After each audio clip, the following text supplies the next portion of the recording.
Okay, breathe in, breathe out. It is Friday, February 6th, 2026. The dust has settled. The dust has finally settled on the 68th Annual Grammy Awards, and I feel like we all need a therapy session after that one. It was a lot. I think chaos is probably the only word that really fits. Yeah. Usually, when we do these deep dives, we're looking for a theme like the Year of the Woman or something, Sunday night. It felt like 3 different shows happening at once. Exactly. You had these unbelievable historic wins. Mm. Then you had these technical disasters that made you want to hide. And then over all of it, this layer of just intense political controversy. It was a collision. That's the word for it. A head-on collision between artistic merit and political statement. Right. And what's wild is that the ratings kind of tell that story. Viewership was 14.4 million. Which is down, right. It's a 6.5% drop from last year, so not great for regular TV, no. Yeah. But the cultural impact, the social media chatter, it was massive. You couldn't escape it. Okay, so let's get into it. Let's unpack what actually happened. We have to start with the history books. Album of the year. Yeah. Bad Bunny. Debis Armas photos. This is the moment. I mean, if you take anything away from the night, it's this. A Spanish-language album winning the top prize. That's a seismic shift. It's huge. The Academy has always kind of kept Latin music in its own category, Mhm. Best Latin pop or whatever. Sure. This just shattered that ceiling. Let me play devil's advocate for a second. Bad Bunny is like the biggest star on the planet. Yeah. Was this just the Academy rewarding popularity? That's the easy, cynical take, sure. And the numbers are there. 300,000 copies in 2 weeks, which is just insane now. Unheard of. But if you listen to the album, this is not a commercial victory lap. It's an incredibly weird, musically dense record. Weird how? Well, he's not just doing standard reggaeton. He's got a full live orchestra for salsa tracks. He's got deep house rhythms, bachata, electropop. It's all over the place in the best way. Like collage. It's a fusion of the entire history of Latin music with this super modern production. I mean, Billboard and Rolling Stone had already called it the best album of 2025. So, no, I don't think it was just a popularity vote. I think they heard the ambition. That makes sense. It's the difference between a hit and a great album. Speaking of Titans, we have to talk about the other one. The night's other dominator, Kendrick Lamar. He just cleaned up. Record of the year for Luther with SCA. Best rap album for GNX, best rap song, best melodic rap performance. It feels like we are in like a second Kendrick prime. We really are. Right. And you have to compare GNX to his last one, Mr. Morale. That album was heavy. It was a tough listen. Oh. Brilliant, but tough. Right. Full of self-doubt, therapy. GNX is the opposite. It's all swagger. It's Kendrick basically saying, I am the greatest rapper alive, and it's not even close. And you can't really talk about his year without mentioning the elephant in the room. The Drake feud. It's the shadow hanging over everything, right? For sure. I mean, did the Academy pick a side? Because you look at the winners, and Drake's nowhere, and Kendrick has everything. They'd never say they picked a side, of course. But the industry votes. And the industry, well, they clearly responded to what Kendrick was doing. The numbers don't lie. Tracks from GNX took the entire top 5 on the singles chart when it dropped. That's just absurd dominance. It's a win for technical brilliance over pop. And Luther, specifically, that track isn't just a rap song, having SZA on it. That's the key. That's how you win Record of the Year. You need the bars from Kendrick, but SCA brings that melody, that soul. It makes it timeless.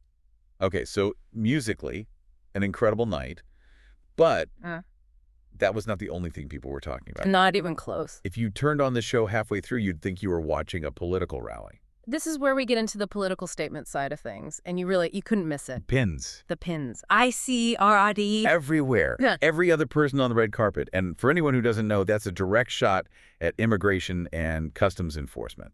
Correct. It was this coordinated show of solidarity with immigrant communities, but it went from the lapel to the microphone very, very quickly. It started with Bad Bunny's speech, right? For Best Musica Urbana. Yes, and you need the context there.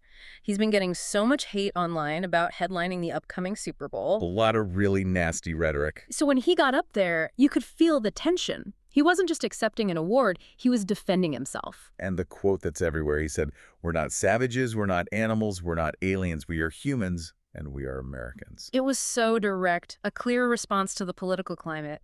He dedicated it to everyone leaving their homes to follow a dream, a full defense of the immigrant experience. And he wasn't the only one. Billie Eilish wins Song of the Year for Wildflower, which is this like beautiful, quiet song. And then gives a speech that is anything but quiet. Yeah. She just went for it. No one is illegal on stolen land. That is a heavy statement for primetime television. It connects the whole immigration debate to indigenous rights, to colonization. It's very charged. And then you had Lady Gaga, you had SZA. SEA's was interesting. About not being governed by the government. Right. Hers was almost a rejection of the whole political system, where Billy and Bad Bunny were engaging with it directly. But, as you can imagine, this messaging didn't stay inside the arena. Enter Donald Trump. Right on cue. Now, we're just reporting what was said here, but his reaction was, let's say, explosive. To put it mildly, he was on Truth Social immediately. He called the show garbage, the worst, unwatchable. Which ironically probably made more people go watch the clip. The Streisand effect, yeah.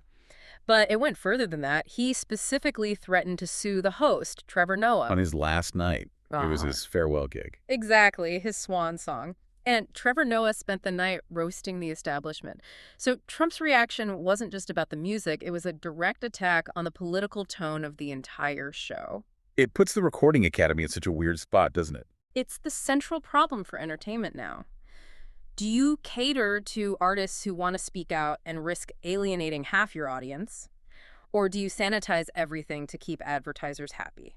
The ratings drop suggest maybe that alienation is real. It's a huge business problem. Okay, speaking of a breather, let's pivot to something that felt a little purer. Best New Artist. A nice palate cleanser. I honestly thought this was a lock for someone like Chappell Roan. And then they read the name, Olivia Dean. A classic Grammy curveball. I'm not going to lie, I had to open Spotify. Who is Olivia Dean? And you shouldn't feel bad. She's a British pop singer-songwriter. Her album, The Art of Loving, is really soulful. Think Amy Winehouse meets early Adele, maybe. So why her? Why not the bigger, more viral names? It's the voters. The Academy loves a singer-songwriter, someone who feels timeless, not trendy. She fits that mold perfectly. But even her win still connected back to the big theme of the night. It did. In her speech, she called herself the granddaughter of an immigrant and a product of bravery, so that thread was woven through everything. And there was a rule change too, right, that affected this? Oh, there's always a rule change. This year, they made an exception so that artists who were just featured on an Album of the Year nominee could be eligible. The feature artist loophole. Exactly. It broadens the field, which is good. But ultimately, she won on her own merits. Okay. We've done high art. We've done heavy politics. We've done the surprise.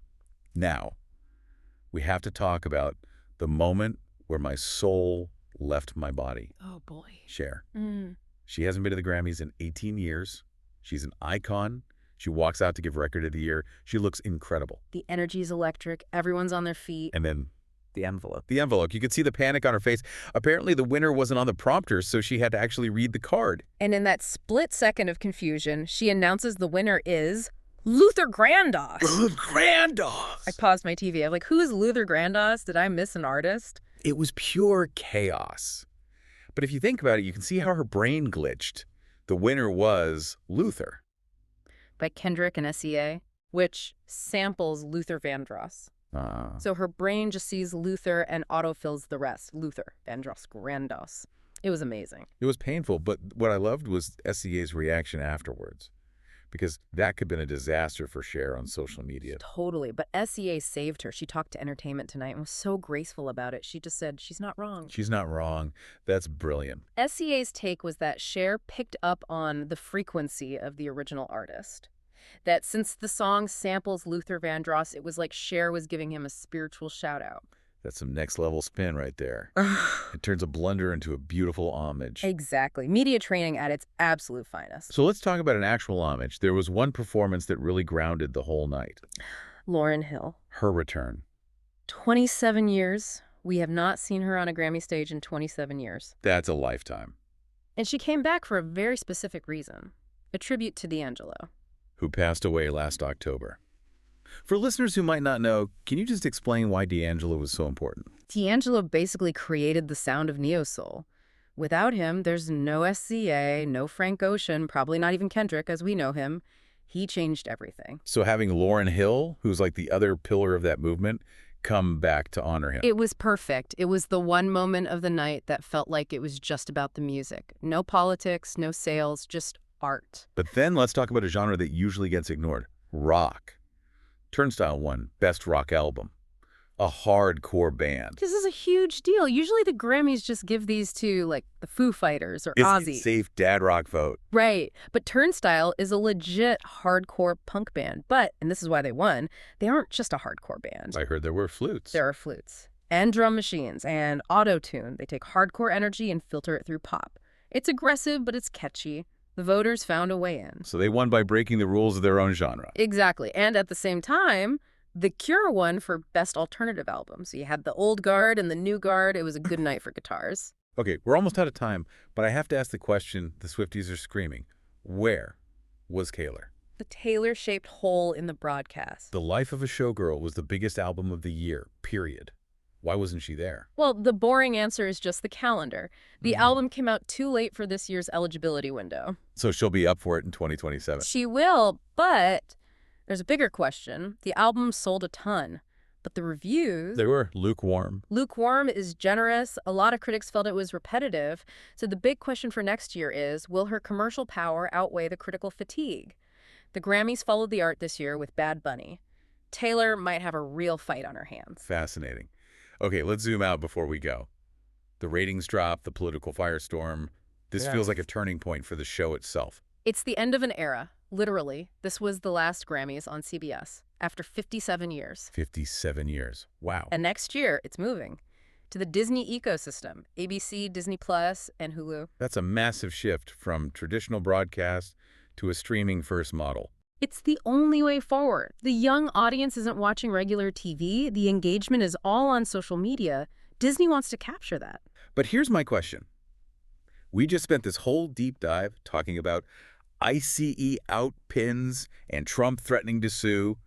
Now the show is going to Disney, the most brand-conscious, family-friendly company on Earth. That is a multi-million-dollar question, isn't it? Do they sanitize it? Do they tell the artist, hey, no politics on stage, we've got kids watching on Disney Plus word?